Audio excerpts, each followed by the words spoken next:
ನಿಮ್ದು ಆನ್ಸರ್ಗೆ 3 ಕ್ಲೂ ಕೊಡ್ತೀನಿ. ಓಕೆ. ನೀವು ಅದನ್ನ ಗುರ್ತಿಡಿಬೇಕು.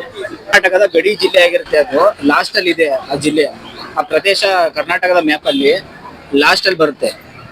ಅದನ್ನ ಸೆಕೆಂಡ್ ಒನ್, ಆ ಪ್ರದೇಶದಲ್ಲಿ ಮಲೆಮಹದೇಶ್ವರನ ಬೆಟ್ಟ, ಬಿಳಿಗಿರಿ ರಂಗನ ಬೆಟ್ಟ, ಆಮೇಲೆ ಹಿಮೋದ್ ಗೋಪಾಲಸ್ವಾಮಿ ಬೆಟ್ಟ, ಬಂಡೀಪುರ, ಕೇಗುಡಿ, ಈ ತರ ಪ್ರವಾಸಿ ತಾಣಗಳನ್ನ ಆ ಜಿಲ್ಲೆ ಹೊಂದಿದೆ.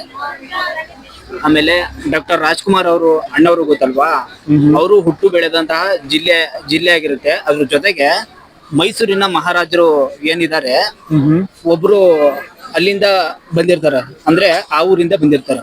ಅದು ಯಾವ ಜಿಲ್ಲೆ ಅಂತ ನೀವ್ ಹೇಳ್ಬೇಕು. ರಾಜರ ಹೆಸರನ್ನೇ ಹೊಂದಿದೆ ಆ ಜಿಲ್ಲೆ. ಓಕೆ. ರಾಜ ಹೆಸರಲ್ಲಿದೆ ಆ ಜಿಲ್ಲೆ. ಆ ರಾಜ ಅಲ್ಲಿ ಹುಟ್ಟಿರ್ತಾರೆ, ಅದಕ್ಕೆ ಅವ್ರ ಹೆಸರನ್ನೇ ಆ ಜಿಲ್ಲೆ ಹೆಸರು, ಆ ಜಿಲ್ಲೆಗೆ ಹೆಸರು ಇಟ್ಟಿದ್ದಾರೆ. ತುಂಬಾ ವೀಕ್ ಬ್ರೋ ನಾನು. ಮಲೆಮಹದೇಶ್ವರ ಬೆಟ್ಟ ಬಂದಿಲ್ವಾ ನೀವು? ಏನ್ ಮಾಡೋದು ಇವಾಗ? ನೀವೇ ಆನ್ಸರ್ ಹೇಳಿ. ನಾನೇ ಹೇಳ, ಚಾಮರಾಜನಗರ ಬ್ರೋ. ಚಾಮರಾಜನಗರ. ಚಾಮರಾಜನಗರದಲ್ಲಿ ಡಾಕ್ಟರ್ ರಾಜ್ಕುಮಾರ್ ಅವರು ಹುಟ್ಟಿರೋದು ಅದೇ ಜಿಲ್ಲೆ.